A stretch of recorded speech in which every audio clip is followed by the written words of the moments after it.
Hey guys, this is Slider with the M Cluster, and this is your Week in Geek recap for week ending December 21st, 2014.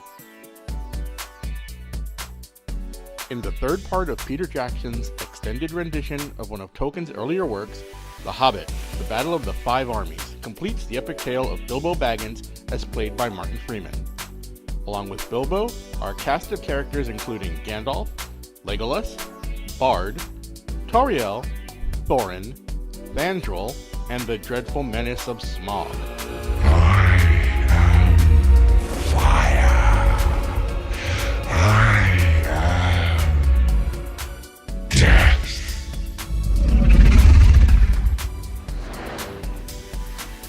We follow the Middle-earth tale as it culminates in a battle against the forces of darkness.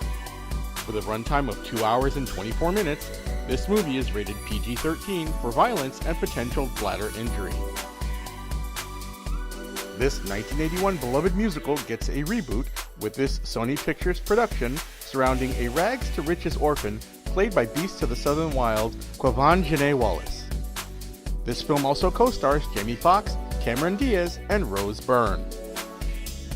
Ben Stiller and director Sean Levy return for more after-hours mayhem in this third outing of the successful Night at the Museum series. When the magic that brings the exhibits to life begins to fade, Larry rallies his historical friends for a trip to London and the adventure of a lifetime. Owen Wilson, Steve Coogan, Ricky Gervais, and Rebel Wilson star, as well as one of the last performances on screen of Robin Williams. In this remake of the James Caan 1974 vehicle The Gambler, a college professor, who is also a compulsive gambler, finds out the only people who have anything to do with him are those to whom he owes money.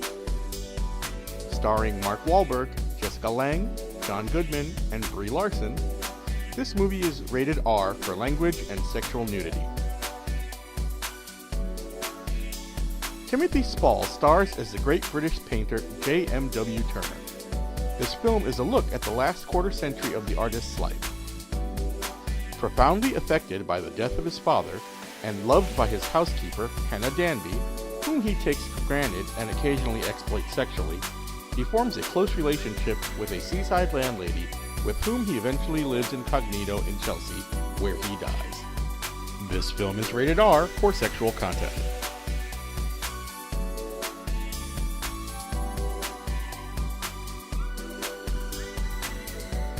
It comes as no surprise that topping the box office this weekend is The Hobbit, The Battle of the Five Armies, bringing in $54.7 million. The number 2 spot is taken by Night at the Museum, Secret of the Tomb, bringing in $17.1 million. At number 3, we have Annie, bringing in $15.8 million. Number 4, Exodus, Gods and Kings, bringing in $8.1 million.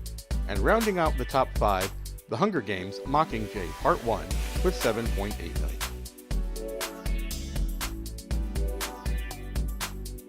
This week, the news is all about Sony Pictures' The Interview. As you may know, Sony has been the target of a hacking group calling themselves the Guardians of Peace, who demanded Sony scrap the December 25th release of the film. A bunch of a-holes. However, things escalated quickly when threats of 9/11 style attacks were levied against movie theaters screening the film. Even with the Department of Homeland Security saying it has no credible intelligence suggesting a threat against movie theaters showing The Interview, the major theater chains opted not to show the movie on their screens in a cowardly display of submission.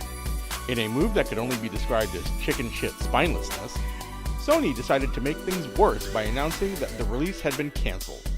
Move over, Hollywood, the hackers have won. The public opinion backlash was immediate and almost unilateral in its condemnation of the decision. Even President Obama stated, "Yes, I think they made a mistake.